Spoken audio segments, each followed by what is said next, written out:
This is Dave Pomeroy with NBM National Business Media. Greg Brown with All We Do. This is Isabella Penterick with Solid Stitch Embroidery. Mark Vasilantone with Vastix International. And you are listening to the Two Regular Guys Podcast. hosted by Terry Combs And Aaron Montgomery. Love it, love it. All right. Well, welcome to the show, everyone. It's Friday, January 4th, 2019. I'm Terry Combs with Equipment Zone, and you can also find me at terrycombs.com. And I'm Aaron Montgomery, and you can find me over at aaronmontgomery.info. Today, hopefully everybody brought their crystal balls. Oh, shoot. I didn't. Do you guys have one over? No. All right. Well, all right. So we're not actually predicting the future, as we'll talk about that later, but we're going to pull out 10 things we'd like to see for our industry in the coming years. And as you guys can see, we've got our good friend and show producer, Eric Campbell, here with us to help us along this journey here today. So welcome in, Eric. Thank you for having me, as always. Awesome. So, Eric, people can find you over at ericcampbell.com and check everything you got going on over there out. But we're going to have you on for the duration today, and you've got some things that you'd like to see too. So, Absolutely. We get a nice, well-rounded picture of the industry here today, I hope. So, yeah, I can be the token embroidery guy one more time. Right. What does that make you, Terry? Yeah. All right. I came up with the name of our show, so that's okay. I'm grandfathered in. You co-creator with me. Co-creator. That's the title. Actually, you came up with the name. It was just a yet another hilarious story of mine, and that you pulled the name of the show from. Nice, awesome. Well, good stuff. Well, we got some people checking in this morning. Jim, good morning, and morning, Jim. Rick, and all sorts of people checking in. Thank you guys so much for tuning in. We're looking forward to hearing things that you'd like to see in this year coming forward, in the year that we're at now. I guess it's the 4th already. What happened? Where did it go? 4 days already down. I think for all garment decorators, we lose the last 2 months of the year. So True. Very true. Well, Terry, what about news? Kind of some things to report before we dive into this here. Sure. Actually, Aaron, I misspoke last week. No way. Time. Yeah. The last show of the year, I misspoke. No, I said that the shop talk that ISS instituted this past year, I said they had turned it over to the folks at Promo Kitchen. And what I meant to say was they turned it over to the folks at Ink Kitchen. So thanks to Jay Bassell, our good friend of the show, for pointing that out to me. And so Ink Kitchen, those are the folks that are going to be putting on the shop talk session starting at the ISS show in Long Beach. Believe it or not, in 2 weeks, less than 2 weeks. Yeah, that's coming up quick. Yeah, I got a text from a friend yesterday, and she said, "So are you done traveling?" I'm like, "Are you kidding? I'm just getting ready to start again." Say, yes, I'm done for 2018. Now it's time for 2019. Nice. No, all right. Well. Go ahead, it's definitely time to start the Road Warrior season, folks. We're all going to be out there this spring like mad. You suckers. All right. Well, I wanted to kind of announce, we just posted this on our Facebook page. We kind of been working on it in the backgrounds, but it's official now. So we're pretty excited to introduce a new feature we plan to have several times throughout the year if we can get all the guests together and stuff like that. But the first installment is going to be March 1st, 2019, coming off of, I'll be getting back from DAX, Kansas City. And we're going to have the help of our good friend, Christine Shreve, who is with Enmart. And she is going to be the moderator and kind of the host, so to speak. Terry and I and Eric, we're going to step aside. And so we're really honored to be able to kind of provide a forum to discuss issues pertaining to women in the decoration industry. The goal is to openly discuss some issues, gain insight, and make some strides towards change. As mentioned, Christine is going to be the moderator and host, and we're going to try to have 3 other women in the industry join her to have a great discussion. So the first installment is going to be, is it different for women in the industry? And we're looking for suggestions for the guests to join Christine. We've already had some great comments over on our Facebook page here. of some folks that we want to get in touch with and see if they're available to come on. So again, you can check out the full post, and nice headshot of Christine, even though she wants to get a new one, and check all that information out. Basically what I just read there, but comment on suggested guests for the show, or if you want to just do it in the background, feel free to just send us an email at info@tworegularguys.com. Terry, what other actual news items do we have here? Actually, one more. Canadian-based Corel confirms that they have acquired Parallels, which is a virtual specialist, in order to expand its footprint into the world of business. And a shifting business landscape, including the rise of cloud-based services, employees who bring their own device to work, and a variety of non-traditional work environments, have created a demand for better software management practices that cover an array of things like security and usability, according to the company. Corel states it expects to make significant investment in the Parallels business because it believes it's an exceptional opportunity for growth. And this will likely include integration between its existing products and those of Parallels. So that's an interesting news item for everybody in the decorating business who are familiar with Corel. Yeah, absolutely. And for those of you not familiar with Parallels, the PC folks out there probably don't know what Parallels is, but Right. it's a system that allows you to kind of operate a Windows operating system on a Mac computer. So pretty interesting. They're trying to bridge that gap. I know Corel's always kind of been known as the PC design platform, and Mac users have stayed away from it with much I don't know, vehement sometimes. So. Well, I always say that PC owners are like, I don't care. And Mac users are like, are you serious?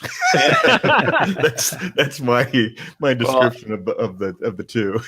Especially after the subscription service change with Adobe, then people got into those camps a little harder. But even then, it is interesting to see that with Corel being so prevalent in decoration, I know especially in embroidery, we all know Corel and Wilcom also are together. There's a lot going on here that'd be interesting to see. So with embroiderers especially really are more PC based, I'm interested to see what they come out with. Nice. Well, we've got lots more folks checking in, so appreciate that. Keep checking in. I'm tossing up the comments as I can there, and Jeff actually mentioned Parallels has some really good and cool tech, so should be interesting to see what Corel does with that, and we'll stay tuned for that. Speaking of staying tuned, I want you guys to stay tuned to the end of the show. The gentleman you see right here, Eric Campbell, is going to be bringing us 5 things today, and 5 basic embroidery terms you should know, which is going to be great for folks who aren't embroiderers. Terry, me and you.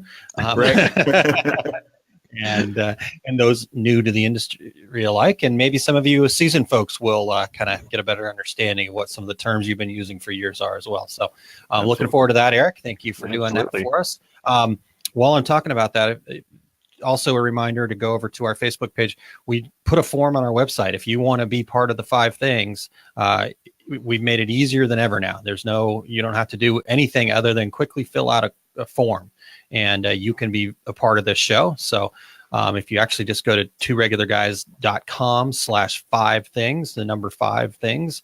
We like to do that, Terry. The number 2 regular guys, number 5 things, all that.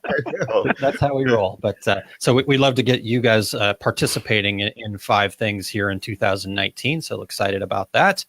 Yeah, and, absolutely. Love the idea of having some new folks contributing their thoughts and ideas. And we also want to thank all of our regular listeners and anybody new tuning in here in 2019.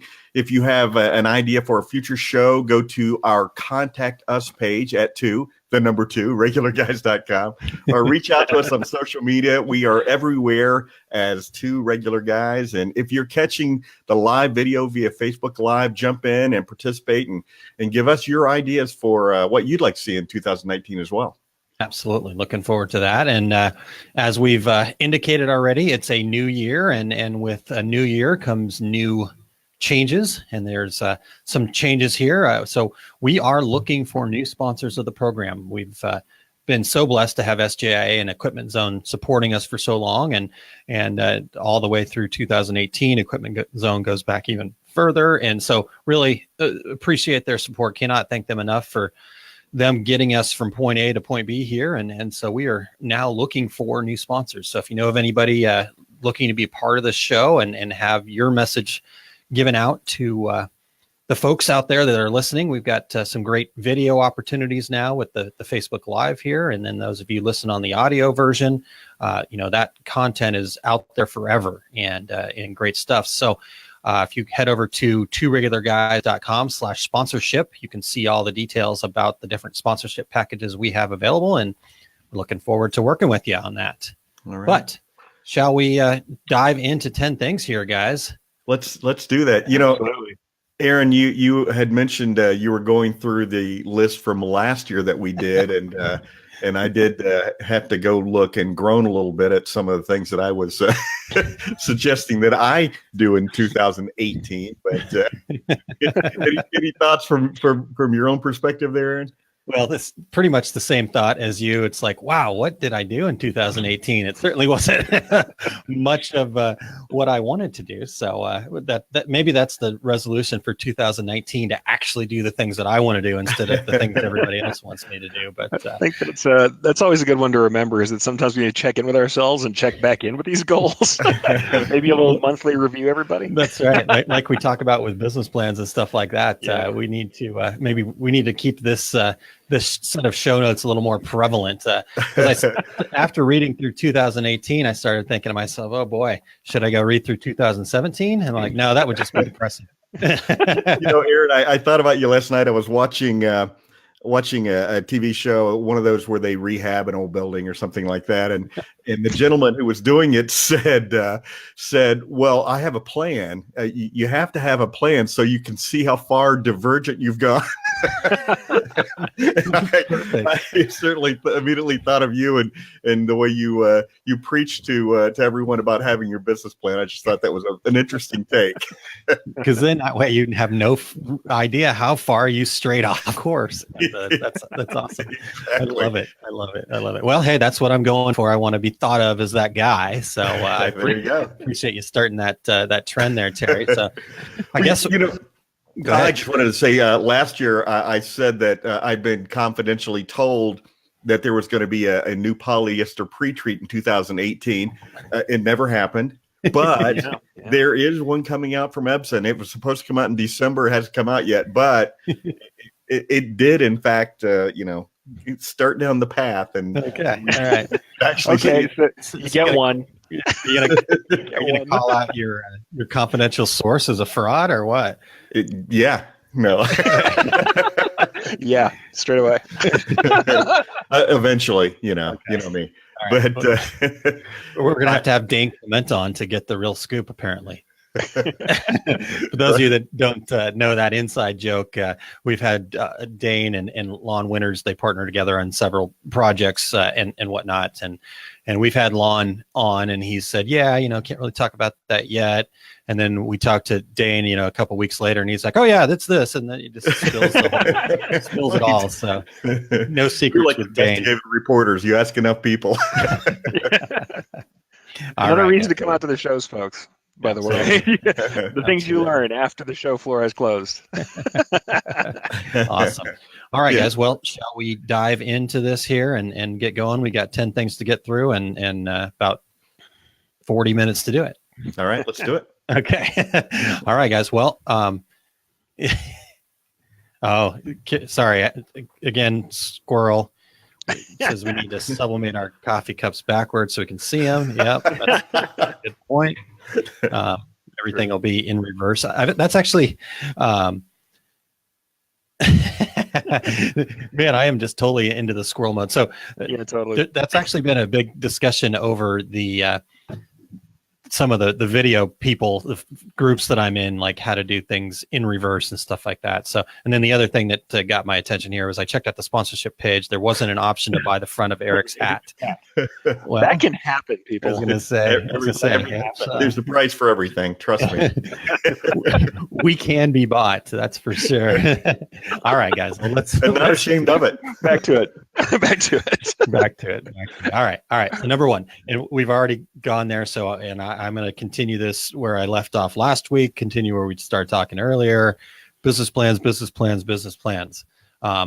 I want to see our industry become the leading industry in companies that have business plans. Like we lead the way. We have the most percentage of businesses that have business plans, because then we're going to raise our entire level up, and we will be kind of considered the forefront. I think a lot of times our industry, and I've got to talk about this later, kind of gets thought of as this little kind of niche, late to the game kind of group, but I don't think that's really the case, and let's prove it by being on the forefront of business plans. So there's number one. I like that one. There we go. No, absolutely. That's the hard part, is getting people to do business, not just be in business. All right, Terry, before you start your number two here, just make sure you saw the comment, need a beer on Terry so you can be triplets. Yes, even though my plan was New Year's to get rid of this, but I have not gotten there yet. So maybe this weekend. It's always the right way to go. It's always the right way. All right, Terry. Is it on your list of resolutions that you're still working on? Is that Yeah. Number one on my resolution list is to stop procrastinating. I'm almost done with it. So. All right. Here's number two. Something I'd like to see. I'd like to see some kind of innovation in the application of pre-treat in the DTG arena. For anybody who's not in direct-to-garment printing or isn't familiar, anytime you print with white ink, you need to spray a pre-treatment solution onto the shirt first. What that does is, screen printers know this, that when you print a white underbase, you flash it so that you have a gelled base to print on. Mm-hmm. Same concept with pre-treating is that it causes the white ink to start to cure from underneath so that you have a base to print on. And hey, we've come a long way, and direct-to-garment printing has only been around for 16 years, but we've had a lot of kind of crazy things that people have tried to apply pre-treat, and I don't think we're there yet. I think that there's room for somebody to kind of sit down and figure out just a better way to do that application. So that's something I would like to see in 2019. I don't have any inside information from anyone that they're working on it. So Terry, what are your thoughts on is there ever going to be a day in the near future that we see a white ink that doesn't need pretreatment? Gosh, that would be tremendous, and it would be a big leap forward in direct-to-garment printing. I don't see anything right now where that's going to happen, because, as I said, even in screen printing, you print that white base, then you flash it and come back, and so maybe if there was some application where there would be some kind of flash step or something like that, but then you're introducing heat into a water-based ink system, so. I don't see it on the short horizon, but hey, some innovator out there is probably tinkering with it right now. All right. Well, I'll just add it to the end of your note here, just so we can get it out there in the universe and get it percolating. So. Okay, sounds good. So we can look back in next year and see that it didn't happen. That's right. That's right. No, come on, you got to get the ideas out there. That's right. All right, Eric, you're up for number three, sir. All right, for number three, of course, embroidery based, but hey, that's going to happen. Yeah. I'd like to see better communication and understanding between the commercial and the cottage embroidery business spheres. The cottage side needs accessible solutions for software, some education, both in business and embroidery, like you talked about with the business plans. I think they very much need that pricing structure, that ability to track what they're doing. And they can learn a lot of that from commercial embroiderers, but then commercial embroiderers like us, we can learn a lot from the cottage side of the industry. They can create tribes and personal connections. They know how to create collections of materials and garments that people really like inside of those tribes. They have their natural niche marketers, and they also do fun kind of innovative uses of material, stuff that we might not think about since we tend to standardize in the commercial side. So I'd like to see that cross-pollination get even more so than it has been lately. I mean, I think I've already seen it, especially with the market going to small personalization, small run. You see that there's less difference between these spheres, but I want to see more of that happen, and I want to see people crossing what I consider to be kind of an imaginary divide this year, and to get more communication and service both sides of the industry. I'm guessing that's an uphill push for the folks in the commercial end of the marketplace to look at the cottage industry and say, hey, That's a great idea. Oh, it is. Sometimes it is, no lie. But at the same time, you'll see people innovating. Well, people who are doing this either out of the love of doing it or in small runs, they experiment more. They work on things that we might not work on. And I've found a lot of very interesting ideas coming out of that. And yes, sometimes not the best cost-effective ideas, but you take a commercial person who's used to standardizing something and winnowing down all that excess, and sometimes you'll find some really interesting things we can do that we haven't been doing. Nice. Interesting. I actually just, while you're talking about that, look back to my number 6 last year. And this is why you're such a better person than me, Eric, because you went positive and said, let's do it well. I actually said last year that I'd like to see a bigger barrier to entry to keep some of those cottage people out, because I felt like they were bringing a bad name in certain cases, just like kind of trying to make something and then selling it as a professional, and it just kind of giving the entire audience a bad name. But I think you're right. If we actually educate better, then that's better. Well, it's been happening. It all comes back there. Yeah. A lot. We're going to say education so many times today that you're going to get sick of hearing it, but there's a reason for that.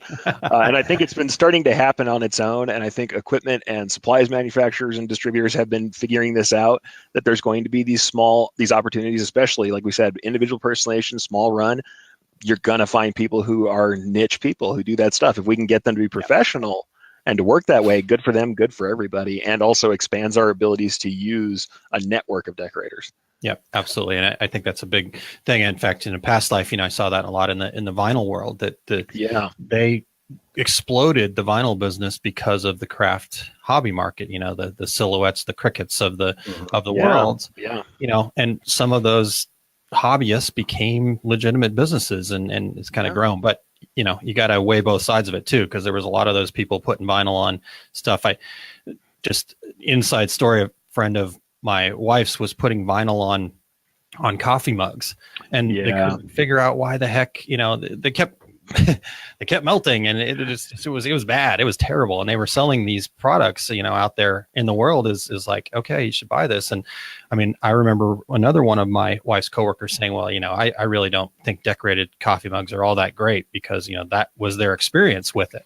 Yeah. Like, well, no, that's not the true experience with a decorated coffee mug. So are you saying hot coffee, hot tea is counterintuitive of the process of vinyl stuck to a coffee mug?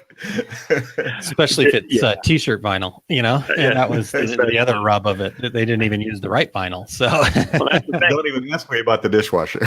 I was about to say dishwasher. Yeah, it's like if we front load people with the information and get people to understand something that Aaron has been bringing up quite a lot too, is that customer service is the way to get more profitable. Well, we get them to understand that quality is part of customer service and part of return orders, and we preload them with that information in a way they can get it. Absolutely. And let me throw one more comment in there. We talk a lot about how the marketplace is changing in the short run, 1 of this and 3 of those, and maybe those commercial decorators are going to look over at that cottage industry and how do you accomplish this? Because we're not set up for this. We're set up for 100 or 1,000. We're not set up for 1. So maybe there is a lot to be learned from that small decorator. Yeah, definitely. Good stuff. All right, good. And those of you tuned in, be sure to post what you'd like to see too. We're doing 10 things. The 3 of us are going to bring you 10 things, but there's probably hundreds of things, and we're happy to share those along the way. So don't be Terry shy. Should grow a beard is actually the first one that. Okay, so we're at 11. Terry growing a beard. Yeah, that's gonna be funny, Eric, when we shave ours off and Terry's got his. That's gonna. Never going to happen. Yeah, my wife won't let me get rid of this part, but I think she wants me to get rid of the rest of it. So, okay. So before I get to my number 4 here, Mary Ann said, I don't have a storefront, but run a business from home. Believe me, when I started, not a single storefront business wanted me around back in 2000. Now we're all great friends because I can do small runs for them. Perfect. That speaks exactly what you were saying there, Terry. It's like, learning, communicating, collaborating, all those great fun terms there. So, all right. Well, not my number 4, guys, is and we already talked about, we've talked about education a lot already, but I want to see the education happen on a bigger scale than it is happening right now. And what I mean by that, is, as far as I know, and I could be wrong, so if I'm wrong, let me know. There's only one college in the entire country that offers a screen printing degree. In fact, Terry can probably help me with what that's called. It's down at Kansas. It's Kansas, right? Pittsburgh State University in Pittsburgh, Kansas, and it's Pittsburgh without an H at the end. So, yeah, as opposed to the Pittsburgh you're all familiar with. Yeah, you can get a degree there in screen print management, and I used to love to hire artists from there because they actually understood the screen printing process, unlike any other artist that you would hire right out of college. Yeah, nice. So again, as far as we know, unless you guys know something different, but that's the only one I'm aware of that is directly related specifically to our industry, garment decorators. Then on kind of as we continue down that path, though, I'm not sure a 4-year college like that is actually the best place for this anyhow. I honestly think traditional education needs a major overhaul. I mean, the cost compared to the value that the students are getting nowadays, and there's a lot. I could go on for hours on this topic, so stop me. But but what I'm thinking is, what about like a 3 to 6 week boot camp that's supported by the printers out there, that's supported by people that are looking for employees, not by the equipment folks, not by some school or some organization. But I hear this complaint all the time. I don't know if you guys do too, but I hear this complaint all the time that we can't hire good press operators. We can't hire good artists. We can't find these people. Well, this is my calling you out to let's do something about that. Let's put together, like I said, a 3 to 6 week boot camp that supports these young people that are interested, because there are young people interested in our industry. I saw it at Skills USA. You see it with all sorts of high schools putting programs together, and all this stuff.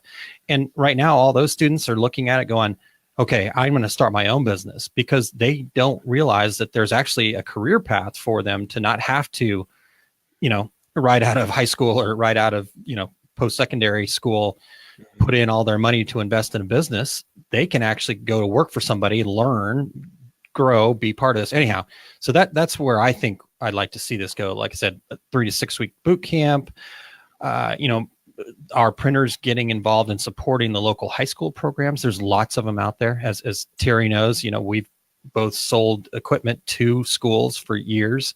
Right. And in fact, one of the shows that we want to do this year is with that gentleman we met out at SGIA, Terry, and his name's escaping me right now, but he's got a huge program that he's built up in Minnesota from his high school program, and all self-funded, so yep, people keep that in mind, because they buy new equipment and major equipment, automatic presses and things like that, all based off of selling the products through the schools and the community. Yep. And he has no funding from the schools. It's like you said, it's all funded by they basically have a business, and they learn to run a business in school there. And so it's fantastic. So programs like that. And then I guess the next step there is that we need to also start looking at offering these people that are interested in our industry a good first job. I think we look at all these new people that are coming in, and we're just like, oh, just minimum wage, they can work their way through it. Well, guess what? We need to start developing the future, and minimum wage jobs are not going to get people to be excited about being part of this. It needs to be something where it's a good first job, not just some high school kid needing a summer gig. We need good first jobs for kids that are in their early 20s that are ready to start a career and have it in your business. So that's my soapbox, I guess, a little bit for today. But I think education on a bigger scale is what I'd like to see. And I love the idea of businesses taking a different look, a different perspective of hiring employees as a career opportunity, as opposed to minimum wage. So that's an excellent point, Aaron. Yep. My next one, this will be number 5. Is I would love to see Epson or another manufacturer offer a desktop sublimation printer that uses the far less expensive liter bags. And, Aaron, you can certainly attest to this. The advantage of a large format ink system is it's pennies on the dollar compared to these these desktop cartridges that folks use, and there's a great divide. When somebody looks at a large format sublimation printer that's going to start at $6,500, or look at desktop for $300, and they just can't bring themselves to say, but this phone case is it's $150 with the desktop. It's 3 cents on a large format printer. If somebody, a manufacturer, would come out with a desktop unit that used these far less expensive liter bags of ink, I think that it would be a much easier transition for folks then to move on to large format. So sorry, Aaron, for talking sublimation, but that's okay. Well, if the good salespeople out there, Terry, on the large format stuff would give them the very quick rundown of how long it takes to pay for that $6,500 machine with cartridges of ink. Right. Kidding. No, I when I was a bit more involved in the actual equipment side of things on the sublimation side, that is something that definitely has been talked about. It's tough. I think it's a tough call for a lot of these manufacturers, because you think about, somebody like an Epson or the HPs or the Ricos or whoever, we think that they're printer companies, but they're not. They're not printer companies. They're ink companies, So if Epson brought out a sublimation printer with a low cost ink solution, the people that are buying the little desktop printers would also wonder, well, why can't I have that kind of same printer for just my desktop stuff? I mean, I've got a little Epson at home, and every one of those tiny little cartridges is like freaking $30, Right. So it's an interesting dilemma that they're in. This may be like the Kodak thing, where they had the digital photo technology, but wanted to keep it back. It was at Kodak, I think it was. So maybe they've got the ability to do that, but they're just kind of dragging their feet because of the fact that they're actually ink companies when it all boils down to, at least from my perspective. So what you're saying is, in 2020, when we're doing this show, I'm going to look back and say, yeah, that didn't happen. I don't know. Quite possibly, because, like I said, this has been several years since I was kind of more in the know and in the back end of this thing. I mean, that was definitely something that was on the table. I can't even remember. It was Epson had just kind of announced on their regular desktop printer side kind of this tank system that was supposed to be like this revolutionary thing, and I can't even remember what they were, but they basically were desktop printers that had bulk system built into it. And, everybody was talking about the fact that was going to be the next stepping stone, because Epson had just kind of entered the sublimation market. And, I don't think that they're afraid of any patents or anything like that. Everything I can tell, that's pretty much gone away. So it's hard to say. Be interesting to see if we come back and actually have one next year, Terry. That could be. I mean, it's definitely part of the calculus. I know from doing this as a side to embroidery and screen that we had a desktop unit. There were times where we got these production runs. You're like, we're just about to the point we need that large format, but there's no way we were going to run it all day, every day. And it's a really interesting divide. You're right, absolutely, between who does some sublimation and who is a sublimation printer. And It'd be interesting to see that get disrupted. Nice.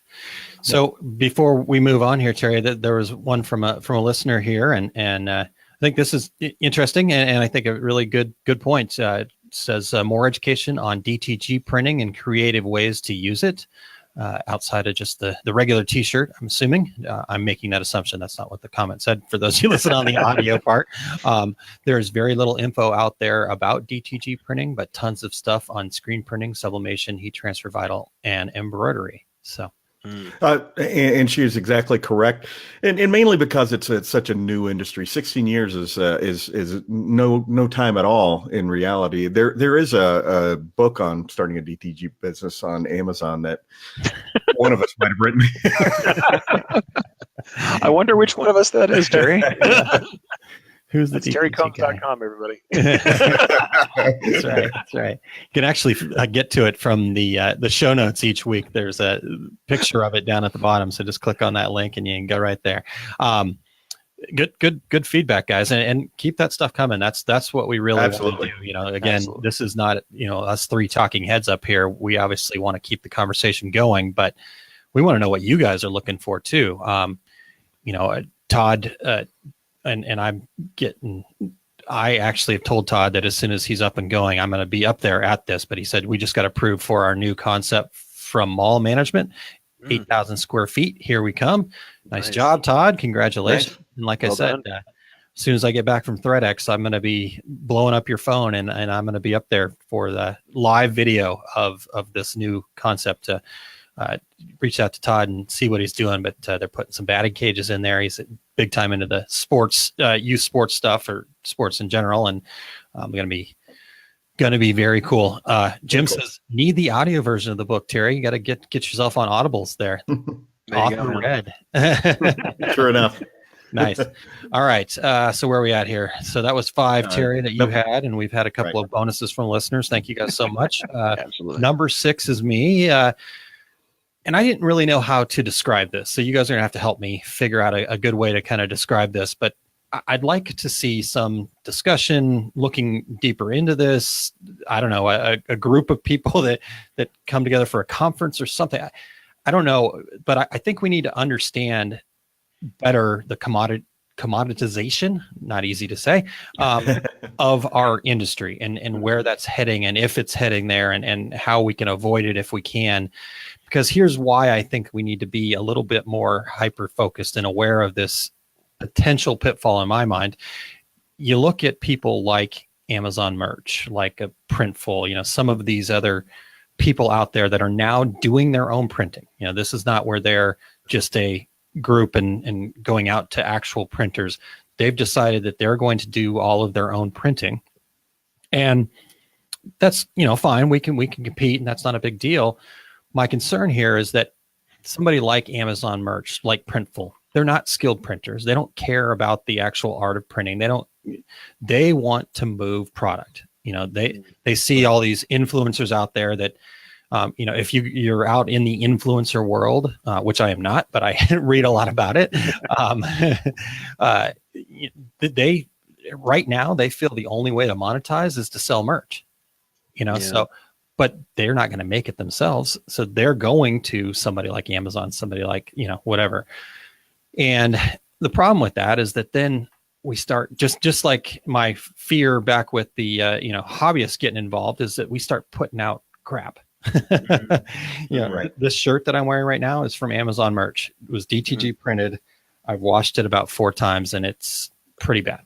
So, you know, I don't know how many more times I'm going to be able to wear it. I don't know if I could find a good DTG printer to print me a shirt, Terry. But okay. But anyway, so I just think that we need to be aware of that. We need to understand that. We need to kind of get together and have a plan for combating this. Because these guys, like I said, they understand the software. They understand how to sell a whole bunch of stuff. But they don't understand the actual art of printing. They don't care, honestly. They just want to sell more stuff. So I don't know. Maybe I'm being a little too cautious, but I think that's something we need to take a look at. You know, Aaron, I'm a little concerned that you have called out Amazon by name, and we might end up on a list because, you know, when they do become Skynet and the machines rise, we might be in a camp. You guys, dissidents.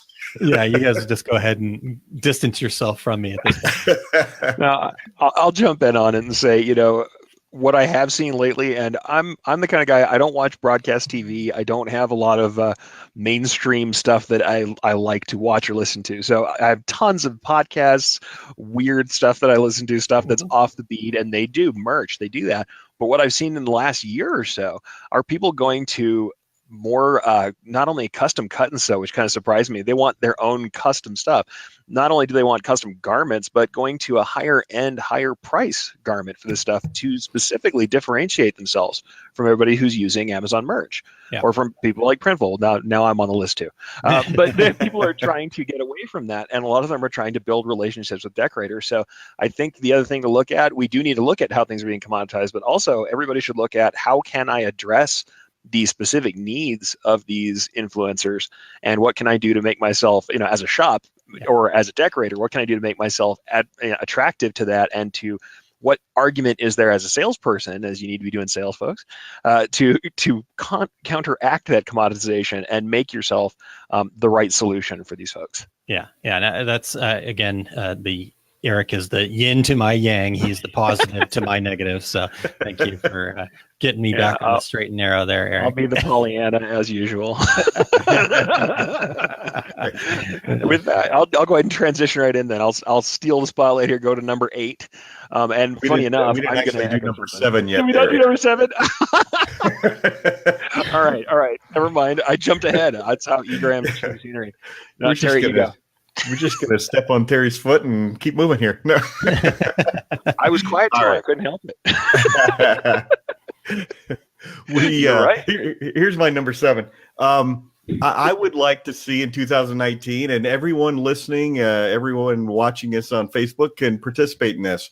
I would, when I first got into the business as a screen printer, Impressions Magazine used to do a lot of shop tour type of articles, and man, I would just devour those. I loved seeing what other people's shops looked like, what they were doing in their shops. So I would like to see in 2019, everybody out there who's listening, do a 2 to 5 minute shop tour. Tell us about your business.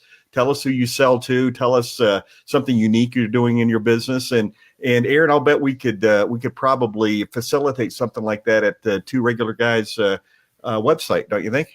Well, I read that and I chuckled to myself when it said we could facilitate something like that on it. Well, I think everybody knows we need you. Okay. Yeah, I don't really know, Terry. Can we? So my recommendation would be to actually send all those videos to info@terrycombs.com and post them on our Instagram. No, we certainly could. I'm just teasing. I think that sounds fantastic.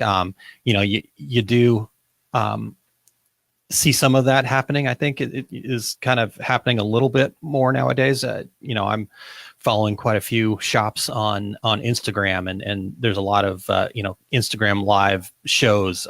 Watched a friend of ours, Garrett, and I just forgot his last name. Gosh, in Pittsburgh. I always blank on names. I'm terrible, but thank you. Yes, exactly. Thanks, Eric. He was embroidering a jacket, and I sat there and watched it for 10 minutes. I think I've talked about this before. But, as we all know, I know nothing about embroidery, but it was interesting. I loved it, and so it was kind of that shop tour. So we would love to facilitate that, and I don't know. Like I said, I think it's a good platform for Instagram and things like that, where we can share that, or we can do some things like that. So if anybody has any ideas or thoughts, or just wants to connect with us, tworegularguys.com is the best way to do that. And we'll get it out there. I actually have some images from Carolyn that I need to get out there too. So just got to get to all this stuff. She sent me some cool images of some of the projects she's been doing, and I want to share that with our listeners. So absolutely. All right, Eric, before we get to you, I want to go back because there was a couple of good comments that I'd like to address. Back to our Amazon merch thing here. But Jeff said the real risk isn't that someone can be cheaper, money and quality. It's that someone like Amazon can change the mindset of the consumer that they are the only option available, just like they have done with mass retail. Yeah, that's a good point. Very good point. And then Carolyn said, this is what happened to the typesetting industry. Home computers suddenly made quote unquote poor quality a standard because the details of the professional level was not knowledgeable to the average person. So again, those are the points that I wanted to bring up, and I want to make sure that we're having these discussions so we can be aware of that and work together as an industry, as a group, as a community to all do better there. So good stuff.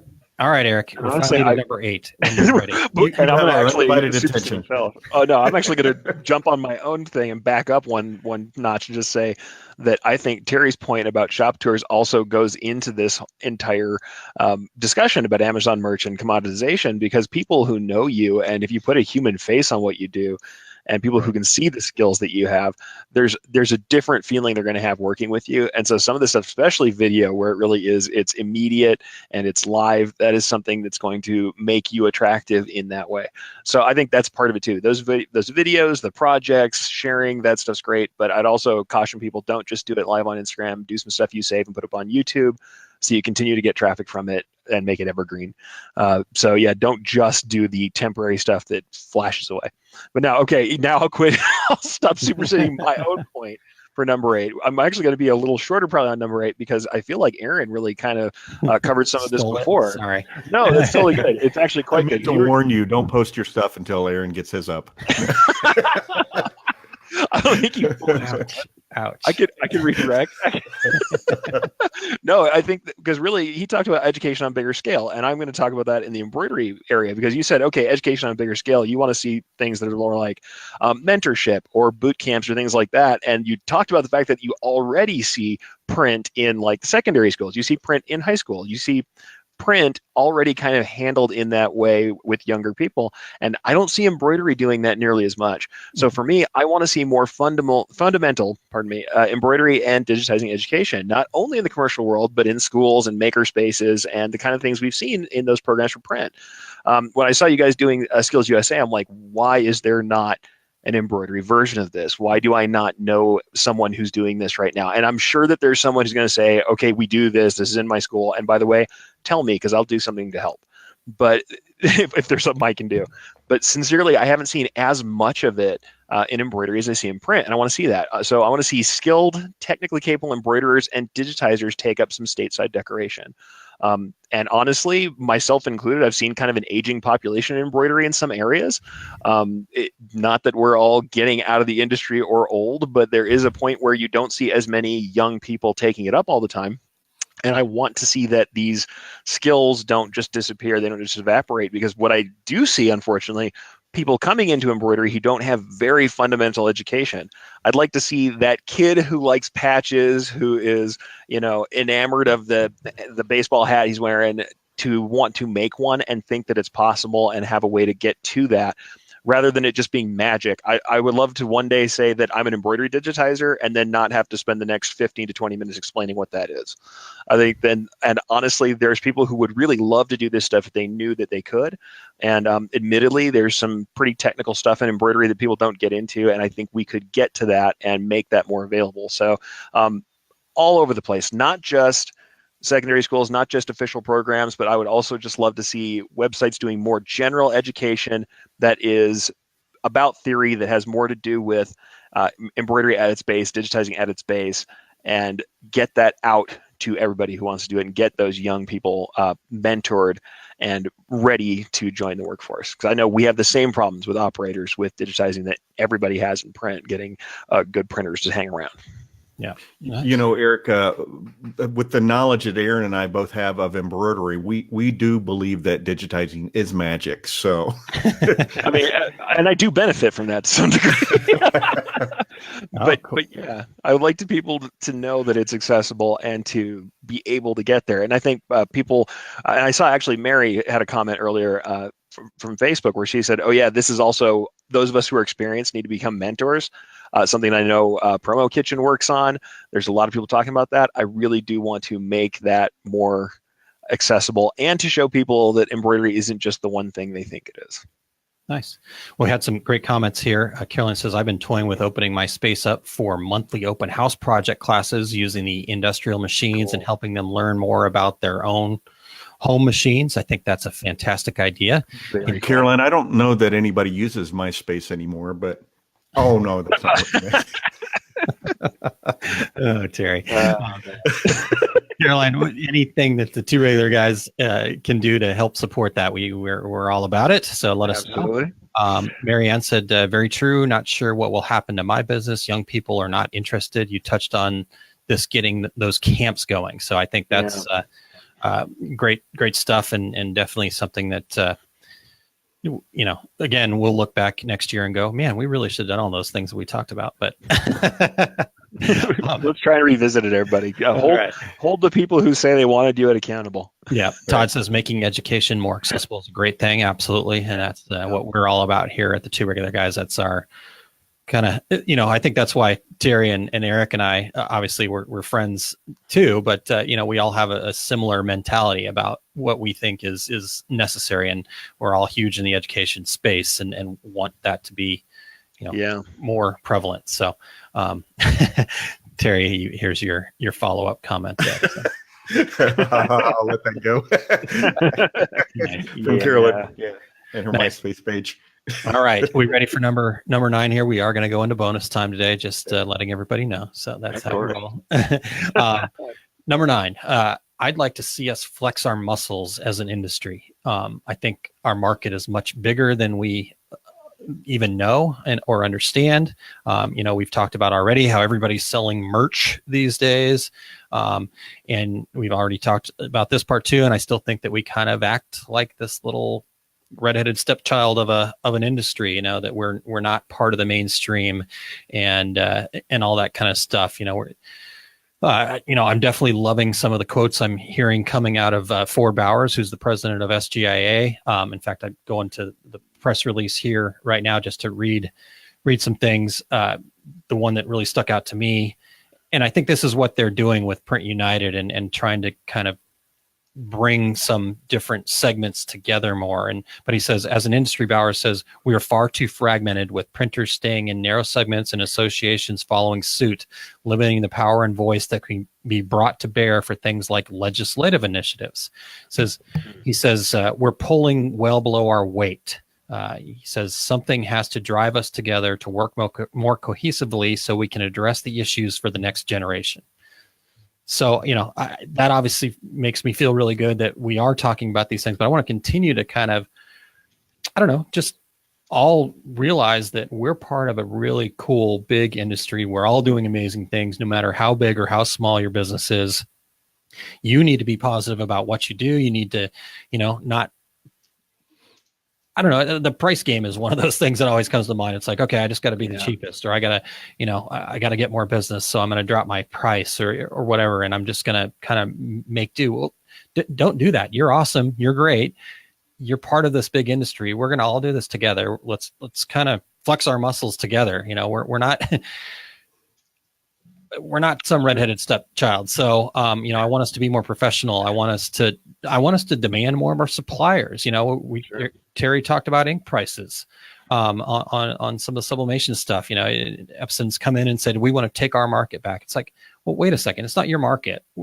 This whole business, this whole group we built this together. So let's work together to improve things. You guys work on bringing your ink prices down. We'll work on buying more of your printers, those kinds of things. So, it's just interesting to kind of see when you get a big company like, and I don't mean to be picking on Epson, Terry, so don't go tell on me. But Amazon, Epson, Epson. I'm really kind of on all the lists now. I'm on all the lists. But they come in and they act like they're doing us a big favor by getting involved, and I think it needs to be the other way around. They need to come and embrace what's going on here, help, support, educate, be part of it. They came in the DTG game and they were promoting to roll on your pre-treatment with the roller. Kind of showed you where they were at, but yet their ego was, and I get it, that they're a big company and they do a lot of really cool, amazing things. But at the same time, I guess I just want to tell all of you guys that, hey, you know what? I'm not saying to go out and beat up all your vendors. I'm saying, let's go out and say, hey, we need to do better together, and let's do better together all the time. Yeah. So that's what I'd like to see. Very good. Very good. All right, Terry, 10. Okay. Last one. And this is, as much for me personally as anybody else, but I'm going to touch on education again. I would love, and I've been kind of pondering ways to do this. I do an online class for screen printing, but I'd love to make that more of a multimedia kind of more of a feel of a hands-on class, because I teach a lot of screen printing classes around the country, as you guys know, and there's nothing like that hands-on feel to it, and I'm trying to figure out ways to, in 2019, bring that to an online version for the folks that just can't necessarily hop on a plane and go to Chicago or Phoenix or Nashville. And to I guess I'm throwing it out there for any suggestions or ideas or recommendations on how to take advantage of the internet and offer some real hands-on education, or at least the feel of a hands-on education in the comfort of your own home. Nice. So you want to get on the line. And on the internets. Yeah. All right, so now we know. Wow. Well, you had a suggestion already, Terry, so that's good. Earlier, where they were talking about DTG and needing some more education there. I like the and I think the other thing that I took from that suggestion too, to just put into your notes there. You got your legal pad, Terry? Are you ready? There we go. In fact, there we go. Just as quickly as I was saying, there's no online versions for DTG either. So there you go. Exactly correct. But the creative part, again, I think for the most part, you can probably figure out how to print a white shirt. There's probably a little bit of information on the dark shirts, as far as pre-treating a little bit, maybe not, again, I don't know. I don't go look for this stuff right now, but the creative stuff, I've seen you guys make some cool stuff, some jeans, some hats, some things like that, right. Get deeper into that. So there's some good stuff. And a lot of misinformation out there. That's the real rub of a lot of this, and I was just writing an article for Wearables Magazine last night, and one of the things I mentioned was it's about ghost images in your screen mesh and real interesting stuff. Yeah. But I mentioned, that it's caused by things that people do in the process, and unfortunately, a lot of the reason people do it incorrectly is because of some expert on the internet said this is how you do it, and we talked about this last year. That being an expert means that you say you are. Yeah. Doesn't mean you have any experience with the product or the process. So. Every time you say that, all I can think about is that Geico commercial, Terry, the French supermodel. Exactly right. I don't know why. You're right. Years and years and years that's stuck with me. So. I think that honestly, this serves to remind us, because looking over the old ones from last year, that's one that picked up for me, is like, why don't we have a way to verify who does things? I'm like, I don't know that we can verify who teaches online, but what we can do is those of us who feel like we have enough experience to at least say, hey, I can point to an item and I made that and it does work. Prove it. Yeah. Those of us who can do that, myself included, we need to get on our education and make sure we are educating online, because that's the one thing we can say. And I love doing the trade shows. Don't get me wrong. The trade shows are great. I'm happy that in a couple of weeks I'll be out there teaching. But there has to be an opportunity that's as good in quality and in the scope as trade shows for people to learn. There really does need to be one online, because there are people who just aren't going to get to trade shows.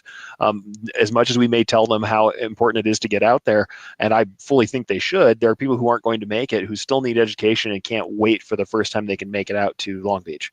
Right. So I think it's incumbent on those of us who believe, hey, there's too much misinformation out there, to say, okay, well, how are we going to offer an accessible way for people to learn? Yeah. And I'll call myself out on that too. I've had people say, and I even saw in the comments, like, teach a digitizing course online like this, where it's live and where there's, it's more of that hands-on experience. I'm like, yeah, somebody should do that. Yeah. Well, speaking of the comments there, Eric, before we kind of wrap this up here, I want to go back, because there's definitely lots of great comments here, and I want to cover a couple of them. Jim mentioned I have my embroidery machine for 2 years and don't know enough about it. So, again, education thing. Now, this is just to make sure that I was talking about redheaded stepchildren, and he says, hey, I have a redheaded stepchild. So Dan Campbell, Tone Dan, as many of you know. I'm sorry, Dan, it was not a personal attack there. I'm actually redheaded beneath the gray. So let's see here. A couple others here. What about diversity in the blank garment segment? Gildan is buying everyone and eliminating some of the more unique items. So that's interesting. Yeah, that's a good point. That's something we'd like to see. Maybe we'll get our friends from Sanmar or something like that on to discuss something of that nature. The apparel geek himself. Monty Mims. Monty, yes, I love Monty. We enjoyed having him on last year. There we go, Terry. Here's a suggestion for you from Jim. Small business screen printing Saturdays. For those of you that don't know about my small business Saturdays that I do, I'm going to talk about that in a second. I'm thinking about doing mine at the exact same time as yours. So, just like our seminars at DAX. All right, anyhow, we won't. Sharon says that yes. So this is going back to talking about the DTG training, Terry, for you to put it in your notes there. Jeans, hats, shoes, etc. for DTG. Here we go. Tone Dan has a great suggestion. Yes, another cool one would be how to color correct or correctly correct your files before doing DTG. Yeah. That's actually an excellent point. I mean, that's something people struggle with. Yep. Advanced classes, DTG. Dan says there are some very good DTG prints and some very bad ones that seem due more to file prep. Yes. Is that okay? Cool. Absolutely. Marianne says she should have a degree in embroidery. She's been doing it for almost 19 years, so that she's on the 19-year program at I think her company's MAS Embroidery. So that program. So anyhow, good stuff to wrap it up here. Carolyn says blue hair don't care. Marcy has it even better. Silver hair don't care. So I think Terry maybe on no hair. Yeah, same here. What I always say, because I still have, my wife has mandated that the long hair stay, but the top is gone. I've got wizard hair. I've got that 70s wizard with the bald head and a hair flowing behind him. I'm on the side of a van somewhere right now. Nice. All right. Well, I'm not sure if you guys can hear me or not. Yes. Okay. Well, good, because I don't think you can see me right now, but that's okay. All right, guys. Well, I think we're good. I think we've covered as much as, again, we're already in bonus time. Yep. How about we get to 5 things straight away here? And all right. So, Eric, the floor is yours. All right, folks. So this is 5 basic embroidery terms you should know, and I will try not to drag this on, but you know me talking embroidery. Number 1 is stabilizer. We often call stabilizer backing, but I call it stabilizer because though it is on the back of a hooped garment material, its job is to provide dimensional stability. It resists the stretch and distortion natural to the embroidery process. And another side term for this that a lot of people get confused about is WSS. You'll see people mention you need to use WSS. That's water-soluble stabilizer. And that's both either a larger stabilizer, thicker stabilizer used for things where it has to wash away unsupported things like lace, and a thin topping film that holds thread above textured surfaces when you run it. So WSS, also one of those terms people don't always get, water-soluble stabilizer. Number 2 is tension. Tension refers to the amount of friction placed on thread as it runs through the machine. Both the top and bottom thread paths have mechanisms to adjust this. Proper tension for embroidery allows some of that top thread to go to the back, so only you see the decorated thread on the top. You only see the colored thread on the top of your garment. Third is density. It refers to the amount of space between stitches or rows of stitching and is used to determine how much coverage an embroidery element has, usually measured in either stitches per inch or metric spacing or embroidery points. One embroidery point is 0.1 millimeters. And with machine embroidery thread, 40 weight is about 0.2 millimeters thick. So 2 passes next to each other at 0.4 millimeters gives you complete density. It gives you complete coverage. So density just refers to the spacing between stitches. Number 4 is underlay. It's stitching that's run previous to the top stitching in order to support the top stitching or otherwise mitigate things like texture in the underlying fabric. Underlay provides a platform on which the top stitching rests above the ground material. So top stitching can help you track edges better or keep from having material show through your top stitching. So underlay. Very important. And the last one is pathing. Here's somebody talk about pathing. That's the sequence of stitched elements and the direction of travel in an embroidery design, the apparent direction of travel, since we know that the garment moves and not the needle. Pathing is crucial to efficient, cost-effective embroidery. It reduces unnecessary movements in trims and color changes, so your running time gets lower. And it can affect the surface of the workpiece. The way you path can either reduce or increase puckering and rippling. So that is my 5 basic embroidery terms you should know. All right, very good. The only path I know is the PATH train in New York. So Path is not something all digitizers know either. All right. Well, we are well into bonus time, so we're going to go ahead and wrap up the show for today. We certainly appreciate everybody listening in. Thanks, Eric, for joining us today. And as always, you can find Eric at ericcampbell.com. We want to thank our 2018 sponsors, the Specialty Graphic Imaging Association and Equipment Zone. Certainly appreciate all the support you've given us. Next week, we'll be talking heat printing technology in 2019 with Josh Ellsworth from Stalls. But until then, I'm Terry Combs. He's Aaron Montgomery and Eric Campbell. And we are the 2 regular guys. See you all soon.